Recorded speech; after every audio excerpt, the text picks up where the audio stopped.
of all time is happening right before their eyes. There is no national conspiracy to buy elections and control America. Now talk about back to earth. That's part of the problem. That's part of the problem that we have, is that people make these kind of irrational statements. Irrational. The Matrix is everywhere. It is all around us. Even now, in this very room. You can see it when you look out your window or when you turn on your television. You can feel it when you go to work, when you go to church, when you pay your taxes. It is the world that has been pulled over your eyes to blind you from the truth. What truth? That you are a slave, Neo. Like everyone else, you were born into bondage, born into a prison that you cannot smell or taste or touch. A prison for your mind.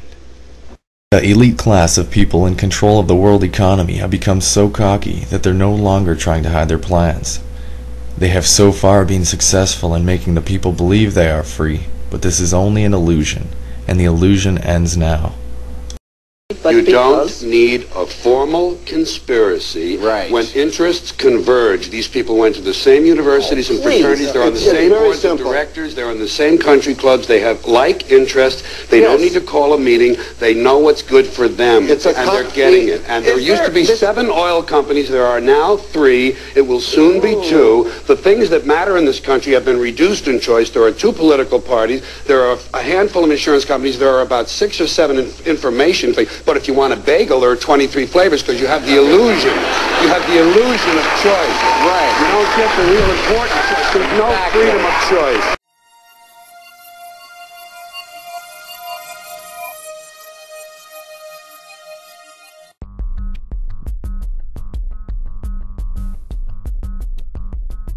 The illusion of freedom is what makes people not question the world they live in. When people don't question things about their lives, people like John D. Rockefeller, the richest man of all time, have an enormous opportunity to take advantage, and that is what we're seeing today.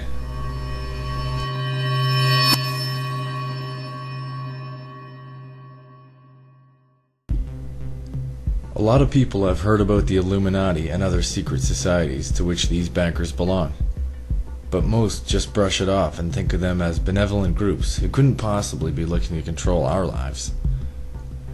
That's the mentality, that it couldn't happen to us. So what do these people plan to do with all their power? Attention, citizens! Due to the financial irresponsibility and incompetence of your leaders, Cobra has found it necessary to restructure your nation's economy. We have begun by eliminating the worthless green paper, which your government has deceived you into believing is valuable.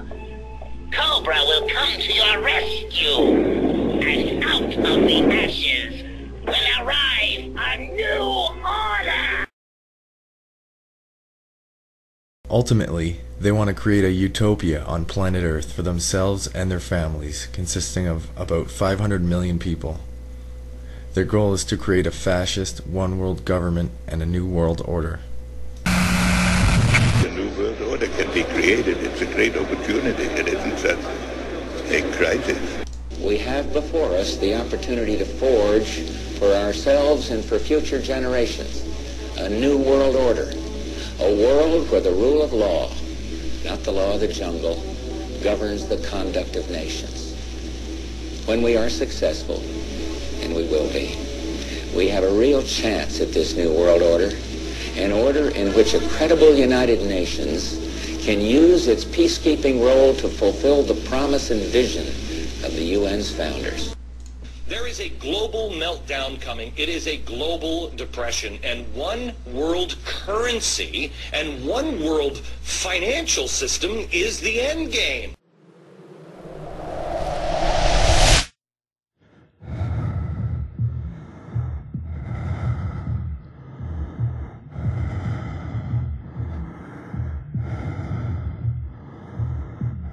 Sinatra, when he sang that, "I've got you under my skin," remember that? I do not think he was talking about this or my next guest. This guy has a computer chip literally implanted under his skin, and he asked for it. He wanted it. The final method of exchange will not be with money, but will be done with an assigned mark that is put upon the right hand or the forehead of a person. An Ohio company has become the first American firm to implant silicon chips in employees to track their every move. Don't be surprised if your company asks to tag you in the years ahead. Bill Tucker has the story. Sean Darks, chief executive of CityWatcher.com, didn't want to ask his employees to do anything he wouldn't do, so he had this chip embedded under his skin. The chip has an access code for admittance into a room holding security footage for government agencies and police. For Darks, the tiny chip is a security solution. No IDs for employees to lose. They can't. It's right there in their arm. It's an inexpensive solution versus a retina scanner or a fingerprint ID. Those solutions are rather expensive. Solution is inexpensive. The problem with RFID chips is that they are able to track your every move anywhere on planet Earth, and although approved by the FDA, many studies have shown implanted chips to cause tumors in animals.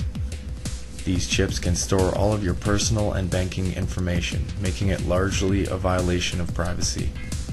They can emit frequencies that can literally read and control your thoughts, rendering RFID implants the ultimate form of mind control. Through media propaganda and the gradual introduction of these chips beginning with your bank card, then to your driver's license, followed by an RFID chip national ID card, the people will not notice or care when the time comes that they are asked to accept an implanted chip, unless they wake up now.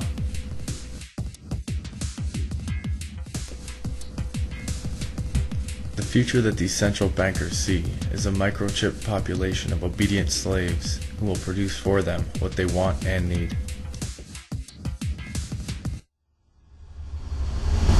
The Matrix is a computer-generated dream world, built to keep us under control in order to change a human being into this. I had planned another closing message, but I feel compelled to say what I'm about to say.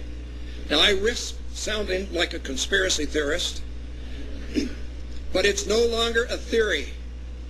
What I'm about to say is fact. The secret organizations of the world power elite are no longer secret. They have planned and are now leading us into a one-world communist government. The combining of national governments started with the European Union. That union started with trade agreements, then a common currency, the euro, and now a European Parliament that is feverishly passing laws that override the laws of the member nations. A constitution was drafted but rejected by a few of those nations, but never mind. They implemented it anyway. Now it's North America's turn. Building on the North American Free Trade Agreement, the NAFTA section of the Commerce Department is busy drafting laws and regulations for a North American Union, a union of Canada, America, and Mexico. The President has attended secret meetings and signed at least 2 agreements under the Security and Prosperity Partnership Program. Information leaked out about the meetings, and now it is all in the open. No treaty has been signed, so Congress has not become involved. However, money from our Treasury is now being spent for this effort. We will have a new currency, the Amero, and a new constitution modeled on the Soviet Union's constitution. Our rights will not be inalienable, but they will be granted by government, who can also take them away. One sign that this is our